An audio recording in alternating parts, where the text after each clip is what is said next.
আসসালামু আলাইকুম, আমি নাজমুল ইসলাম চলে এলাম নতুন একটি মাছের ভিডিও নিয়ে। এটা হচ্ছে ওয়ার্ল্ড ফিশের অরিজিনাল জিটি রিভিউ। এই যে দেখছেন আপনারা, মাছ ধরেছি। মাছটা কেজিতে 30টা থেকে 35টা ভেঙেছে। আমার কাছে পর্যাপ্ত পরিমাণে মজুদ আছে। আপনাদের যদি লাগে তাহলে আপনারা যোগাযোগ করতে পারেন করে স্ক্রিন নাম্বার। আর যদি সরাসরি এসে নিয়ে যেতে চান তাও নিয়ে যেতে পারবেন।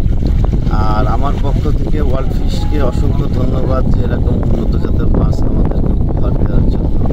এই মাছটা জিটি রুই সম্পর্কে একটু আপনাদের বর্ণনা দিই। এটা বাংলা রুই থেকে 50% বেশি পায়, যার কারণে বর্তমানে চাষি ভাইয়েরা এই মাছটা চাষ করে অনেক লাভবান হচ্ছে। আর আরেকটা বিষয় হচ্ছে, জিটি রুই একই সময় লাগতেছে, খাবার খরচ একই, অথচ এই মাছটার ফলন হচ্ছে দ্বিগুণ। বর্তমানে আমরা সারা বাংলাদেশের সততার সাথে হোম ডেলিভারি দিচ্ছি। হোম ডেলিভারিতে আমরাই প্রথম, আমরাই সেরা। আমরা বাংলাদেশের 64টা জেলাতে গ্রাহকের প্রত্যেকটা ঠিকানা